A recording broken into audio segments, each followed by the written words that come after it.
Let me just make sure, just a quick question, make sure we're all singing off the same hymn sheet. Who wants the best New Year ever? Oh, there's a few of us at least. Okay, so we've got a few people that are resonating with that. So, I mean, I mentioned earlier, we cannot solve the problems with the same level of thinking that created it. And what you've got to understand is how they were created in the first place. And if you understand yourself and how you operate, and some of the patterns that you have which are potentially destructive, then you can change them, you can put things in place to mitigate them, and you can create so much more. So one of the scariest statistics, and I say this in a lot of my talks, and I think it's so important that you really need to just grasp this statistic, right? Because a lot of people fight it. And that's 95% of everything you do every day.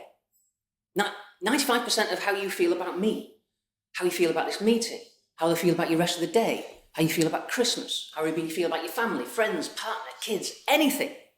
95% of that is just an automatic response pattern. It's a belief system that's been ingrained in you over time. And when you get into a situation and all of a sudden you get angry with somebody, or you get frustrated with somebody, or you get upset, or you get, sad, or whatever it is, you're reacting. It's a reaction. You're reacting a behavior. I mentioned this earlier. And it's acting. Your body is acting something out. Now, what makes you act that out are chemicals. They're called neural peptides. This is where I get a bit geeky, a bit scientific. Yeah? But cortisol. People might have heard of cortisol. Most people have heard of testosterone and adrenaline and endorphins and things like that. But cortisol is the stress hormone. And there's several things that happen to you when your body goes into fight or flight, when it goes into stress mode. And one of the kind of attributes we all know, when we get a bit nervous, we start to sweat. Yeah? And our heart rate goes up. So nerves, or the fight or flight, is actually you're getting ready to fight or run for your life.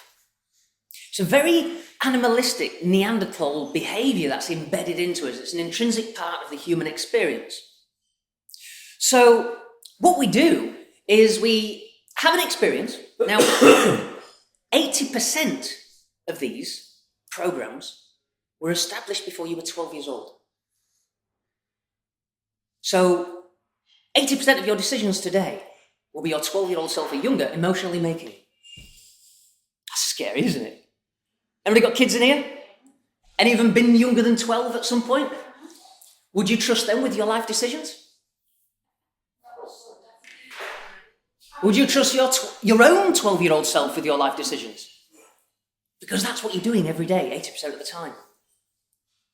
It's completely mad, isn't it? And what it is, the reason is it's a very similar kind of phenomena in nature. Now, you've probably seen these wildlife programs and Serengeti, and you see the lion.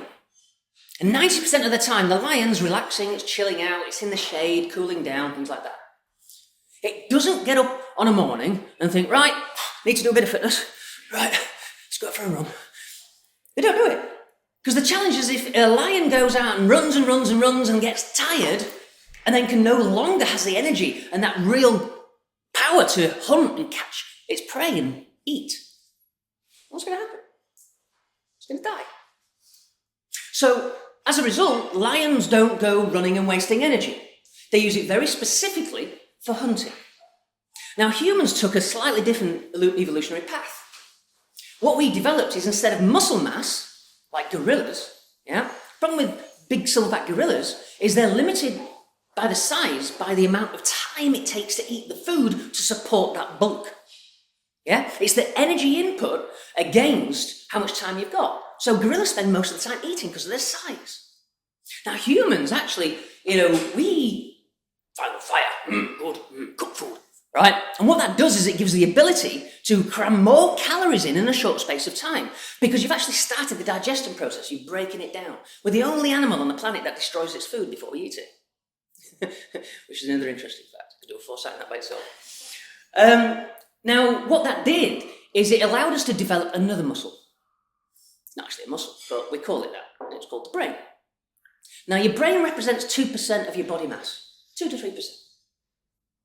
but it takes up to 70% of the glucose on a day. 20% of your entire blood flow to your entire body goes to your brain. 25% of the oxygen and 25% of the micronutrients on an average day is used by your brain. So it's a massive drain on our resources. So evolution has taught us, a bit like the lion, you know what, it's bad to think. Don't think. The less you think, the better it is. And Steve Jobs and Einstein took this to another level. What they did is they chose the same clothes to wear every day, so they didn't have to make pointless decisions. Because in a recent study, they found every decision you make fatigues you. This is one of the reasons why the eat the frog principle works. You are most freshest in the morning. The reason why you've made the least amount of decisions. This is why Facebook is fatiguing, because you're making micro decisions all the time. Is this interesting enough to read? No. Is this interesting enough to read? Should I like this? Lots of micro decisions. That's why it can be quite tiring. Yeah? But it is our environment when we're younger which influence how we turn out. So these emotional cues that we take, if, let's say you're young and your father is a workaholic and he's always working all the time, work, you've got a nice lifestyle, but people never see, the family never sees him. Now, I don't know if you know much about love languages and things like that. As humans, we've got 5 different ways we like to give and appreciate each other. They're called the 5 love languages. So going in kind of a popularity order, you've got words of affirmation, so being told that you're handsome, good looking, good at your job, whatever it is. You've got quality time, spending time with people. You've got giving and receiving of gifts, self-explanatory. Acts of service, physically doing things for people or having things done for you. And physical touch. So we all have a different way of appreciation. So the workaholic usually is somebody who's acts of service. Somebody who's acts of service to show love. What they want to do is do things for people. So what he does is he dedicates his time earning money to give his family a nice lifestyle. That's acts of service. Now, my dad was that. I'm physical touch. That's my predominant language, so I'm very tactile. Now, for me to feel loved, I just want a hug from my dad. But that don't make my dad feel loved. He wants me to put the bins out. Yeah? He wants me to do something for him, and that's how he feels loved. So, as humans, if we don't receive the love the way we want to receive that love, we end up shutting these things down. And these affect interactions with every person we meet. Because that experience from when we're young, we might say, well, that's my lot in life. I can't have physical touch the way I want it in my life. So that means you might develop relationships with people that don't give you it. Because the thing is the mind, it is a cruel kind of entity, really, because it works on a principle called confirmation bias. All it wants to do is prove to you what your beliefs are. That's what it spends all its day, is proving to you what your beliefs are. So if you've got a fundamental belief that you can't do something, you shouldn't do something, yeah? In other words, if you do something, you might be judged by somebody, yeah? You might have a fear that it might go wrong. In fact, one of the biggest things that I find in most of my clients is a fear of success itself. That's a crazy thing, because a lot of people feel quite emotionally motivated and engaged. Yeah, well, I want success. I'd like the nice house and the nice car and the holidays and everything that kind of associates with success. But actually, the thought of having it causes physical stress, the fight or flight. And this is what we have. We have what they call a subconscious emotional GPS system inside us. Yeah? There's a thing called the reticular activating system. It's like a Google search engine in our heads, right? So if you put in Google, I do not want stress, do it. You will get 330 million pages on stress. Doesn't see the I don't want. It doesn't rationalize it. It gives you keywords. That's what your subconscious mind does. It takes the keyword, there's not enough business. Yeah, you're talking about getting more business, that's what we're here for.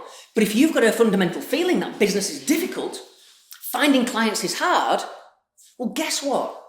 There's going to be that classic thing where has anybody run around the house going, oh, God, I'm running late, I can't find my keys, can't find my keys, can't find my keys, can't find my keys. Oh, right, let's go. And you had them all the time, or you ran past them on the table, or you run around for the glasses and they're on your head. Or you have a sudden panic like I did when I'm talking to my mate. Oh shit, I can't find my phone. Because that fear, that panic, makes you want to confirm that fear. So it'll see the keys and think, well, you obviously don't want those because you're saying you can't find them. It's called selective attention. There was a great advert that Citroen did. And they were talking about the car and the bodywork and the paintwork, and every shot behind it changed. All the canopies, the roofs, everything like that. And at the end of it, they said, did you notice the street had changed? And you didn't notice. Why? Because your attention is drawn somewhere else. And this is how magicians work. There's an arc of the hand. The arc of the hand makes us naturally follow that, and that takes the distraction away from the other one. Yeah? These are just little tricks that they play in the mind. So, what you need to do is train your mind to believe that you can get what you want or what you desire. So, the way we do that is, first of all, we need to be very mindful about our regular thoughts. With all my clients, I get them to go through a thing called negativity Tourette's. And it's a really fascinating process.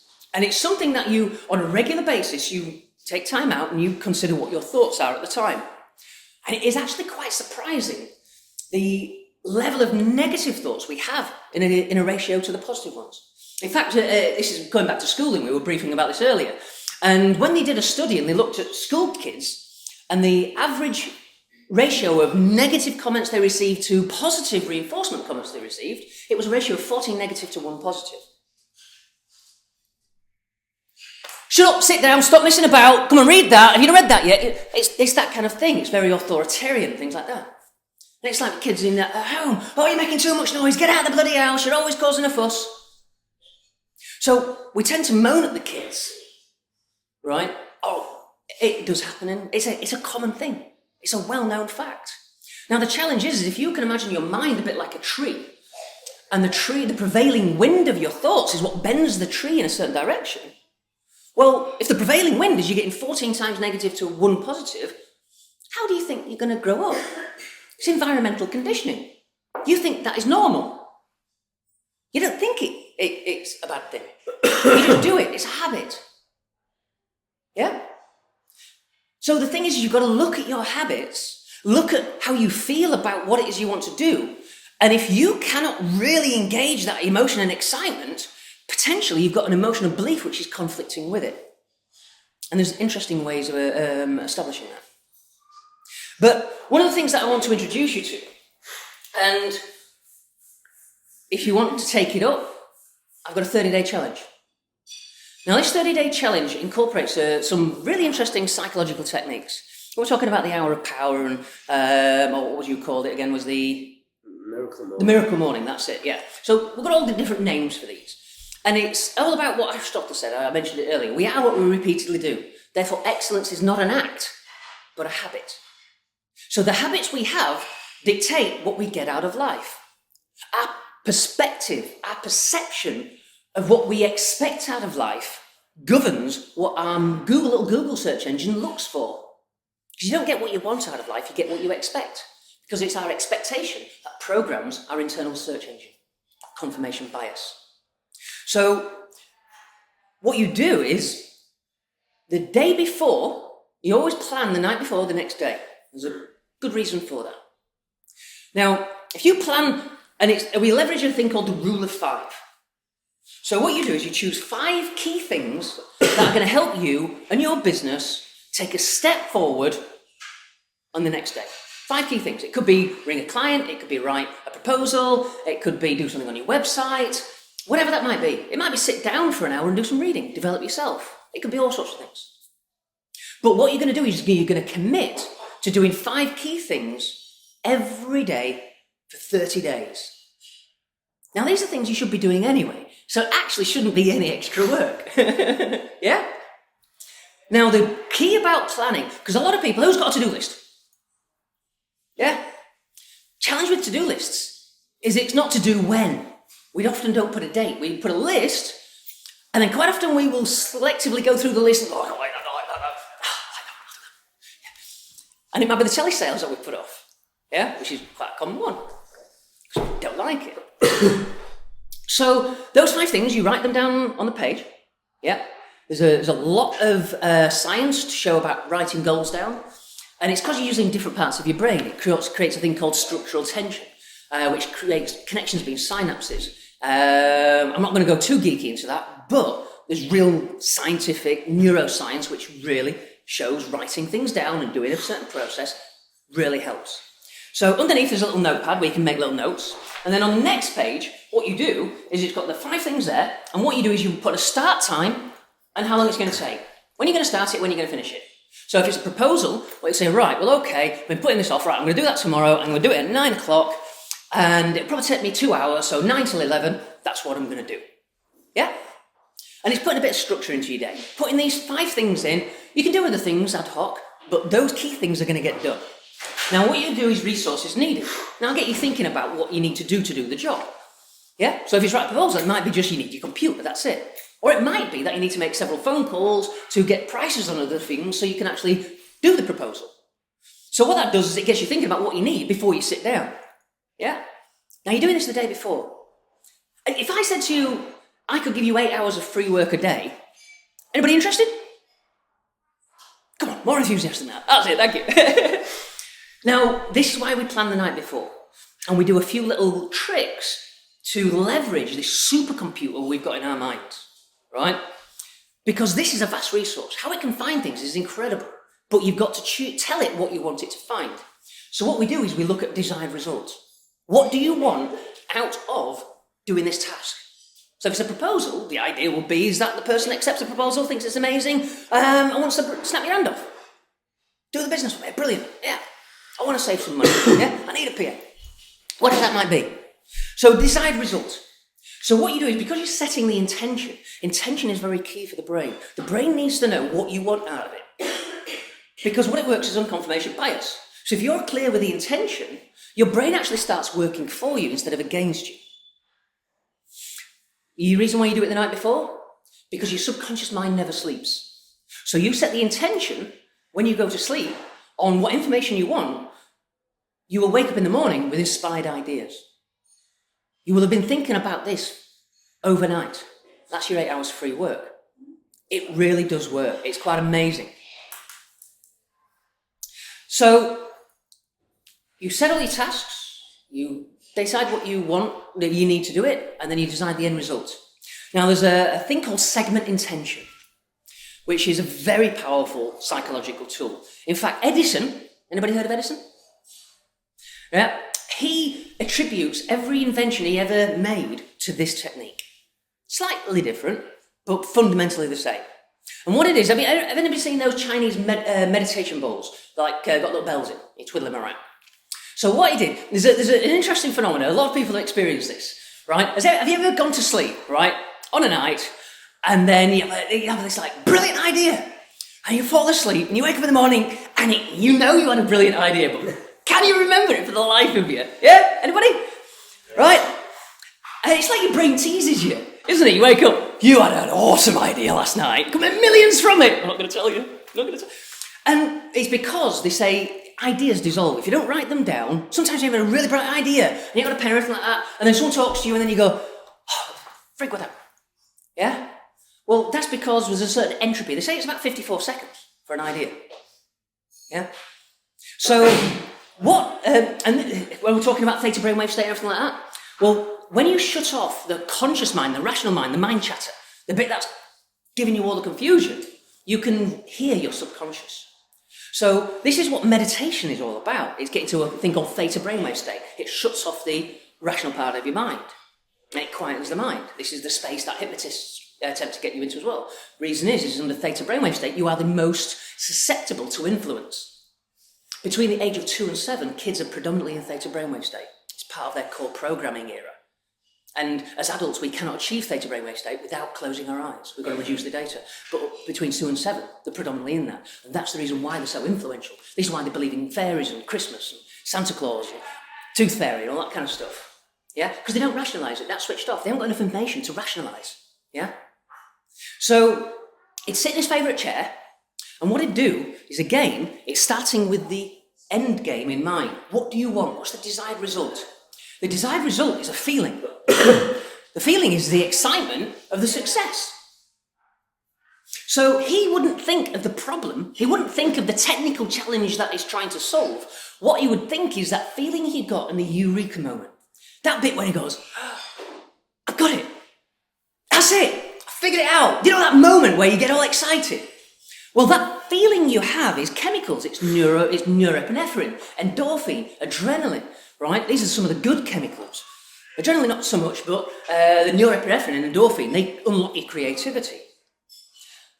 Because they're the confidence ones. And when you're confident, you make decisions, you make choices.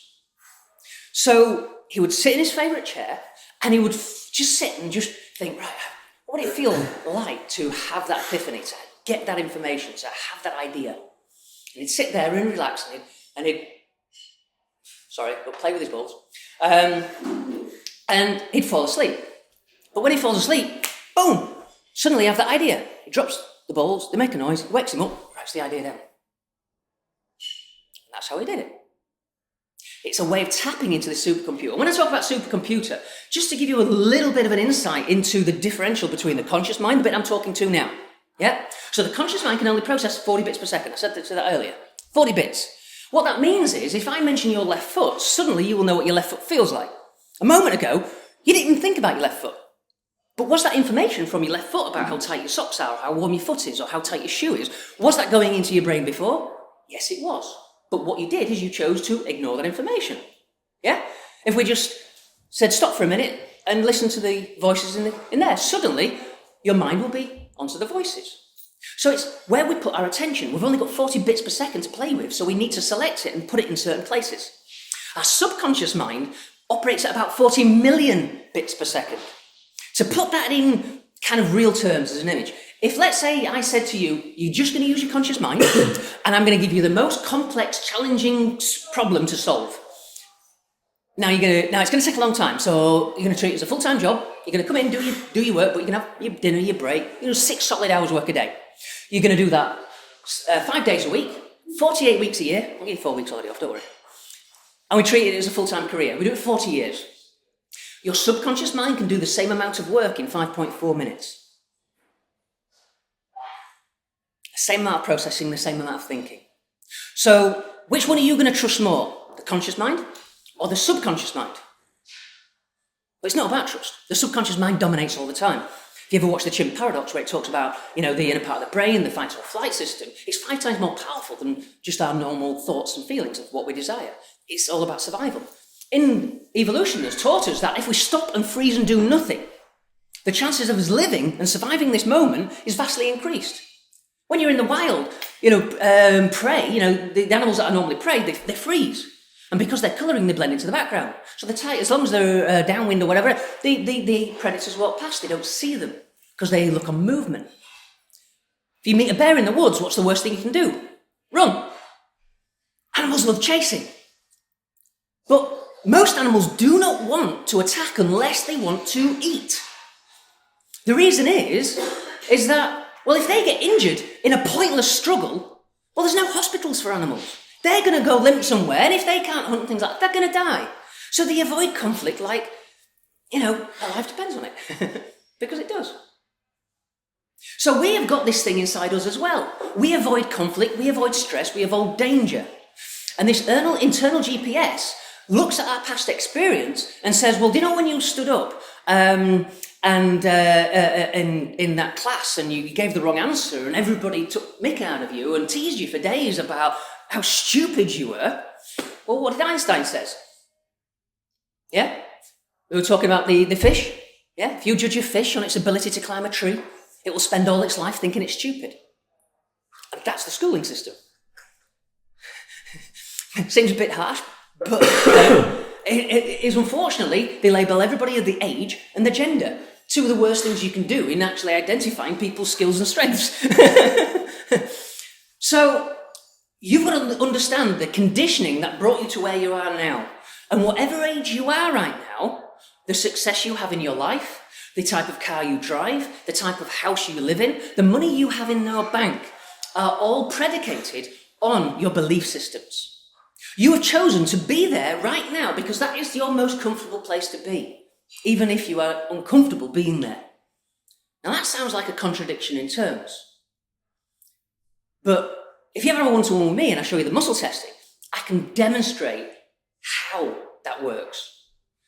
Because it works like a lie detector. If you're hooked up to a lie detector and you say something as if it's true, and the lie detector goes, no, it's not, because what it's measuring is little kind of responses in the body to stress. So if you hold an image, our body's got this really wonderful thing about replaying the feeling that image causes. You see, I've got 5 minutes? Ish? Right.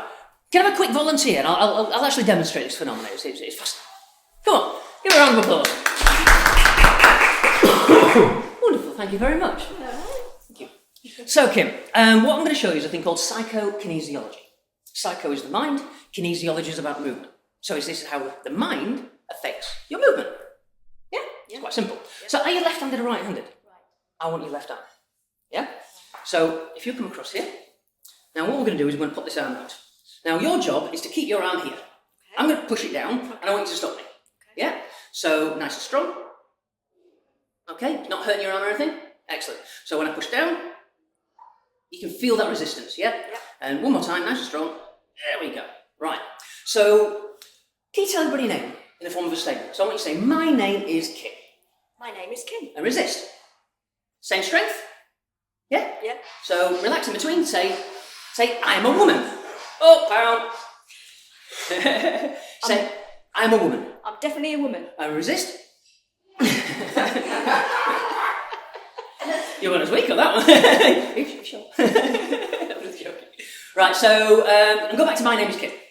My name is Kim. And resist, nice and strong, that's it. Yep, so the key is, every time I ask you a question, I push down, you resist, there we go. Right, so, tell everybody, think of a boy's name. Zach. Right, so tell everybody, my name is Zach. My name is Zach. And resist. Do you see all the body tipping there? Yeah, so my name is Kim. My name is Kim. Resist, nice and strong, okay. My name is Zach. My name is Zach. Resist. That was effortless, wasn't it? Right? Say, I'm a man. You sure? I'm a man. And resist. Oh, that's a lot weaker as well. So, no matter what you do, if you tell a lie, it will physically cause stress in the body. Yeah? So, we all have a relationship with everything in life, right? What you consciously think might be completely different to what you subconsciously think, and that's where the conflict lies. So, would you like to win the lottery?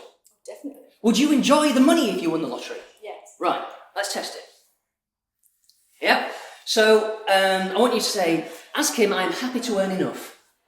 As moi, Kim, I'm happy to earn enough. And resist, nice and strong.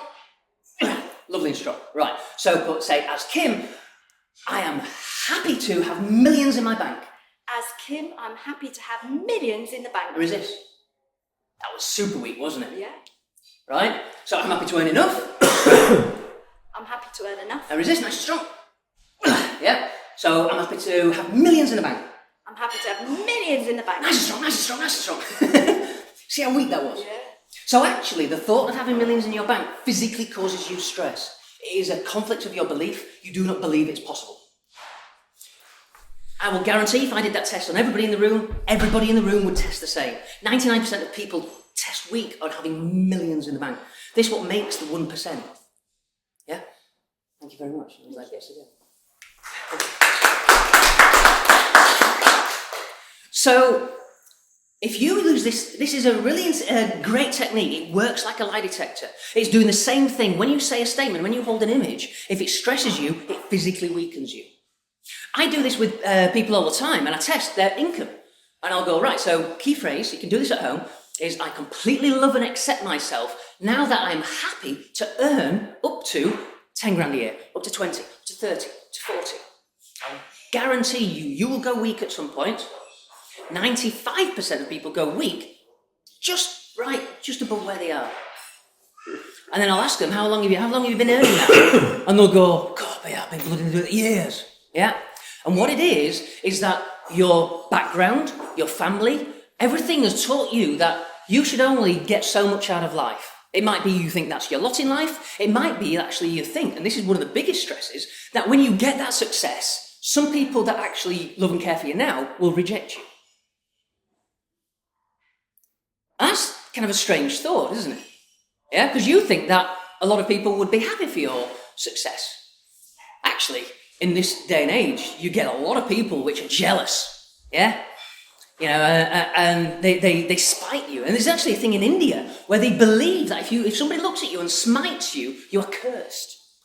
I'm working with an interesting project with a man called, a scientist called Rupert Sheldrake. And he's written a book about this, the science of being stared at and things like that. So how people think of you actually affects your... Have we got 30 seconds just to do one more test? Let me just show you this. No? Yeah, come on. Run. Go, quick. Right. Very, very quick exercise, and this kind of proves this point, right? So, what did you have for breakfast yesterday? Shredded wheat. Shredded wheat. Sometimes you ask random questions to clear the mind. So, nice and strong, as strong as you can, Okay, do it one more time, strong as you can. Right.